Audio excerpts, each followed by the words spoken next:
kenapa Pak Indra? Kok uang tanda jadi harus masuk ke kantor, nggak boleh langsung ke pemiliknya? Nah, justru di situ kuncinya.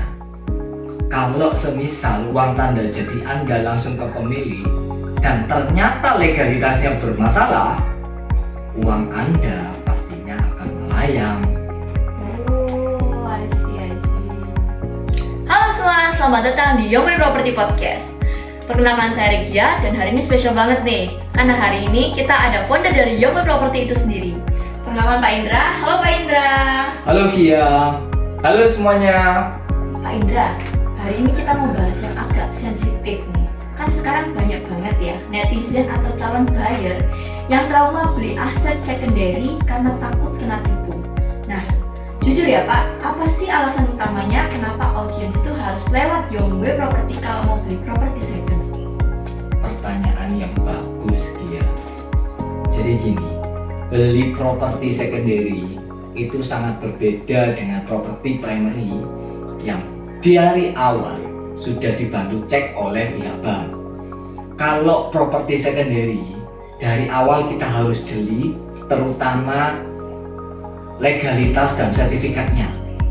Di Yongwe Property, dari awal kita betul-betul melakukan checklist, terutama di legalitasnya dan sertifikatnya. Jangan sampai sertifikatnya ini ada sengketa, terus sertifikatnya double, terus ada tunggakan, atau yang paling parah, jangan sampai yang menjual properti ini ternyata namanya tidak ada di sertifikat. Wah, ternyata benar-benar disaring ya Pak kalau di Yongwe Property sendiri ya. Dan bahaya juga ya Pak, ternyata kalau memang dari awal legalitasnya masih bermasalah. Betul sekali. Nah, menyambung yang tadi nih Pak, ini juga banyak yang penasaran dan bertanya-tanya, loh kenapa kok uang tanda jadi atau UTJ itu harus masuk dulu ke rekening kantor Yongwe Property? Kenapa kok nggak langsung ke pemiliknya aja biar langsung cepat gitu kan? Nah itu kebanyakan salah kaprah. Justru kalau uang tanda jadi masuk ke rekening kantor Yongwe Property, maka kita akan melakukan cek ulang langsung ke BPN-nya. Kalau legalitasnya itu ternyata bermasalah, maka uang tanda jadi pembeli itu langsung bisa refund 100% ke pembeli. Sekarang bayangkan, kalau semisal uang tanda jadinya itu masuk ke penjual, apakah bisa balik 100%? Bener sih, masuk akal banget ya. Jadi kantor ini bertindak sebagai pihak ketiga yang netral dan aman gitu ya Pak ya, memberikan keamanan bagi calon pembeli ya Pak, betul ya? Betul sekali.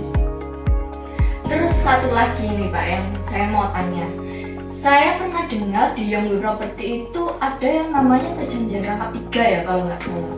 Itu maksudnya gimana dan isinya tentang apa sih Pak?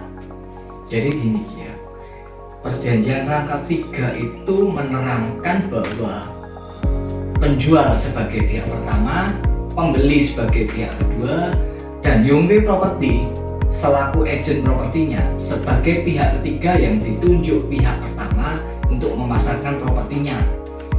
Di sana juga berisi detail tentang harga kesepakatan, cara bayar, sekaligus waktu pelunasan, juga sanksi-sanksi apabila salah satu pihak melakukan pelanggaran kesepakatan, supaya tiga belah pihak ini sama-sama mempunyai perjanjian yang memiliki kekuatan hukum, jaga-jaga kalau ada sengketa di kemudian hari. Jadi seperti itu Kia. Mantap. Gila, ternyata aman dan nyaman banget ya kalau beli aset properti secondary melalui Yongwe Property. Karena semua celah bahayanya sudah ditutup rapat. Betul. Karena bagi kami, kepercayaan pembeli itu adalah aset yang sangat berharga. Mantap banget. Nah, buat para penonton, buat yang lagi cari rumah, ruko, tanah, atau apartemen, kalian bisa banget ya buat klik deskripsi di bawah untuk tekan link Yongwe Web yang ada. Dan buat yang nonton jangan lupa like, comment, share, and subscribe ya. Saya Regia. Saya Indra Kuro. Sampai jumpa di podcast selanjutnya. Bye. Bye-bye.